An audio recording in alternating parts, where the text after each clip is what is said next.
नरसिंह अवतार रहस्य की रात। सुदूर अंधकारमय जंगल में एक प्राचीन मंदिर स्थित था जिसे नरसिंह मंदिर कहा जाता था। यह मंदिर सदियों पुराना था और लोगों का मानना था कि इसमें स्वयं भगवान नरसिंह का वास है। किंतु वर्षों से कोई भी वहां जाने की हिम्मत नहीं करता था, क्योंकि कई लोगों ने वहां अजीब घटनाएं होते देखी थीं। गांव का एक युवा विक्रम, जो शास्त्रों और रहस्यमयी चीजों में रुचि रखता था, इस मंदिर के रहस्य को जानने के लिए वहां जाने का निर्णय करता है। उसके दादा ने उसे बचपन में नरसिंह अवतार की कथा सुनाई थी, कैसे भगवान ने हिरण्यकशिपु का अंत कर प्रहलाद की रक्षा की थी। विक्रम हमेशा सोचता था कि क्या वास्तव में भगवान नरसिंह आज भी इस मंदिर में मौजूद हैं?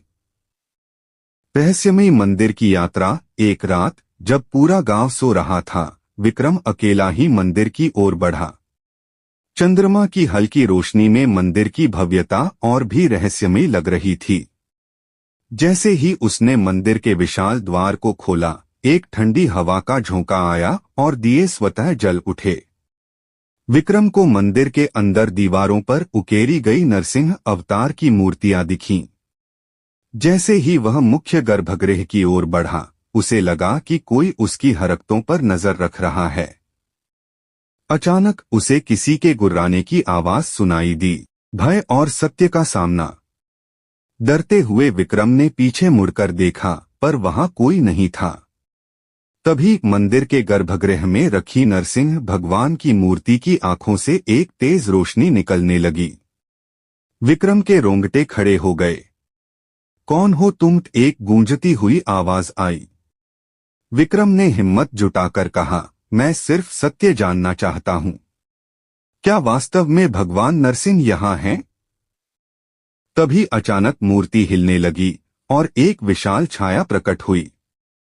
विक्रम को लगा कि यह स्वयं भगवान नरसिंह हैं, लेकिन तभी वह छाया विक्रम के सामने आकार लेने लगी।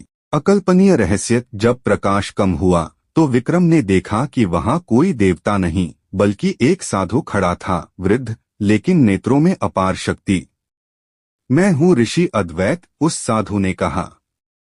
यह मंदिर भगवान नरसिंह का ही है, परंतु यहाँ जो घटनाएं होती हैं वे असल में मेरी तपस्या का परिणाम हैं। मैं भगवान नरसिंह की कृपा से उनके रूप में यहाँ के दुष्टों को दंड देता हूँ। जो भी लोभ या अहंकार के साथ इस मंदिर में आता है, उसे मैं नरसिंह का रूप धारण करके दंड देता हूँ। विक्रम चकित था। तो फिर नरसिंह अवतार? ऋषि मुस्कुराए। भगवान नरसिंह आज भी हैं, लेकिन वे मूर्ति में नहीं, बल्कि हमारी श्रद्धा और न्यायप्रियता में जीवित हैं।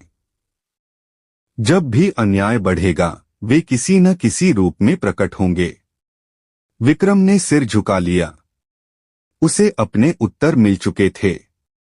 वह समझ गया कि भगवान हर युग में किसी न किसी रूप में न्याय करने के लिए आते हैं, कभी स्वयं और कभी अपने भक्तों के माध्यम से। अंतिम मोड़।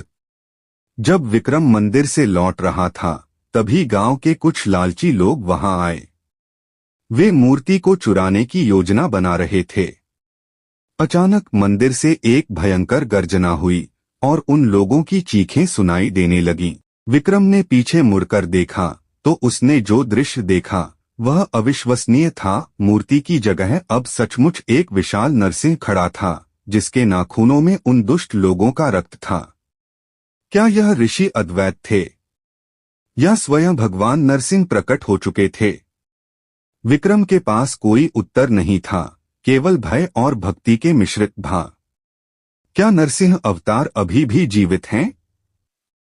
यह रहस्य शायद कभी न सुलझ पाए।